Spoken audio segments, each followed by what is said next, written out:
Nobody realized that Barron looks exactly like Canadian Prime Minister. ተነስተለኝ ቻናሌ ተከታታዮች ጎፈር ሚዲያ ሁለተኛው ቻናሌ ነው። ዛሬም እንደተለመደው በአዲስ መረጃ መጥቻለሁ።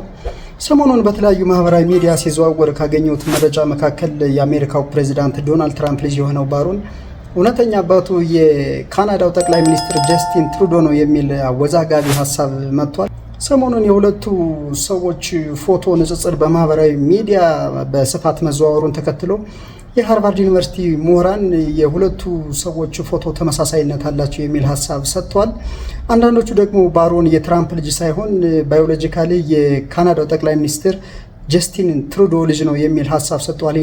ይህን ደግሞ እንደመነሻ ሐሳብ የሚያነሱት እንደ አውሮፓውያን አቆጣጠር በ2019 የጂ7 ጉባኤ ላይ የአሜሪካው ፕሬዚዳንት ባለቤት ሜላኒያ የካናዳውን ጠቅላይ ሚኒስትር ጀስቲን ትሩዶን ጉንጩን የሳመችበትን አጋጣሚ ያስታውሳሉ። ሜላኒያ የትሩዶን ጉንጭ ስትስም አይኗን ጨፍና ኢንጆይ በማድረግ ነበር የሚል ሐሳብን የሰጡት። በዛ ጊዜ ደግሞ ዶናልድ ትራምፕ አጠገባቸው ቆመው የመበሳጨት ስሜት እንደታየባቸውም ጭምር ነው የገለጹት። ምክንያቱም ደግሞ ሜላኒያ ዶናልድ ትራምፕን በአደባባይ ጉንጫቸውን ስማ እንደማታውቅ ነው። እንዲሁም በአደባባይ ላለመሳም የተለያዩ ሰፊ ባርኔጣ ኮፍያዎችን እንደምትጠቀም ነው የገለጹት። ሶፊያና ትሩዶ እንደ አውሮፓውያን አቆጣጠር በ2023 ፍቺ መፈጸማቸውን ካሳወቁ በኋላ ሜላኒያ ትራምፕ ከጀስቲን ትሩዶ ጋር በሚስጥር ሊገናኙ እንደሚችሉ ጥርጣሬያቸውን ገልጸዋል። ይህንንም ተከትሎ የአሜሪካው ፕሬዝዳንት ዶናልድ ትራምፕ በካናዳ ላይ ጠበቅ ያለ አቋምና የተለያዩ ታሪፎቹን መጣላቸው ከዚህ ጋር የተያያዘ ነው የሚል ሐሳብ እየሰነዘሩ ይገኛሉ። እናንተስ ምን ትላላችሁ? ያላችሁን ሐሳብ አስተያየት ኮሜንት ላይ ስጡ። ወደ ቀጣይ ቪዲዮ ስንሄድ በማርች 8 ወይም በሴቶች ቀን በአሜሪካ የተከሰተ አንድ እውነተኛ ታሪክ አጋራችኋለሁ። ቪዲዮውን ተመልከቱትና ክስተቱ ምን ነበር የሚለውን መጨረሻ ላይ ታሪኩን አጋራችኋለሁ። ቪዲዮውን አይተን እንመለስ።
እዚህ ጋር የምትመለከቱትን ቪዲዮ ታሪክ ልንገራችሁ።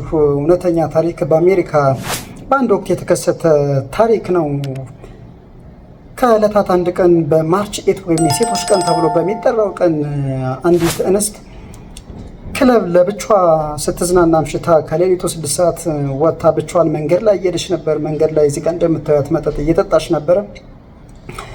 ሰው መንገድ እየሄደች እያለ አንድ መኪና አጠገቧ ይደርሳል። መኪና ውስጥ ያለው ሰውዬ እንድትገባ ይጋብዛታል። እሷ አልገባም ትላለች። ከዛ ሹፌር ይወርድና ድጋሚ እንድትገባ ይጋብዛታል። ከብዙ ክርክሮቹ በኋላ እንድትገባ የማስገደድ ሁኔታዎችን እና እርምጃዎችን መውሰድ ሲጀምር እዛ አካባቢ አንድ ባር ውስጥ ይሰራ የነበረ የባር ሰራተኛ ድንገት ይደርስ እና ሰውየውን ይይዘዋል። ልጅቱንም ከጥቃት ይከላከላል።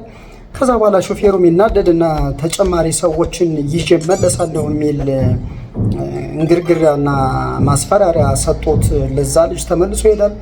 በኋላ ያ ባር ውስጥ የሚሰራ የነበረ ሰውዬ ልጅቱን ይንከባከባታል፣ ውሃ ይሰጣታል። በዛ መሃል ድጋሚ የተከላከለው ሰውዬ መኪናውን ይዞ ጩቤ እያሳየ ተመልሶ ተጨማሪ ሰዎችን ይዞ እንደሚመለስ አሁንም ድጋሚ ነግሮት ይሄዳል።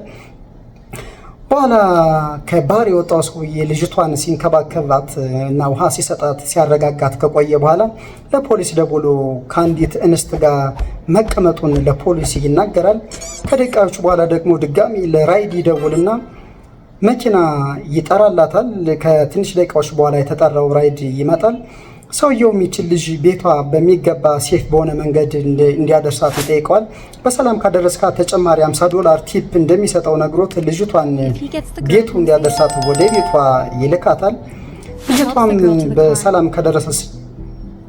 በሰላም ከደረሰች በኋላ በነጋታው ያዳናትና የተከላከላት ባር የሚሰራውን ሰውዬ ፍለጋ ተመልሳ ትመጣለች። በነጋታውም ተመልሳ ወደሚሰራበት የስራ ቦታ መጣ። ታስጠራውና ቡና እንዲጠጡ ትጋብዘዋለች። ተገናኝተው ቡና ከጠጡ በኋላ በተደጋጋሚ ግንኙነታቸው ጠንክሮ የሁለት ልጆች እናትና አባት ሆነው በጋራ የሚያኖራቸውን ትዳር መመስረታቸውን ይነግረናል። እንደዚህ አይነት አስገራሚ ታሪኮችን ይደርሷችሁ ቻናሌ ላይክ እና ሰብስክራይብ ማድረግ እንዳትረሱ። በቀጣይ በአዲስ ቪዲዮ መልሳለሁ። እስከዛው ድረስ ይመቻችሁ።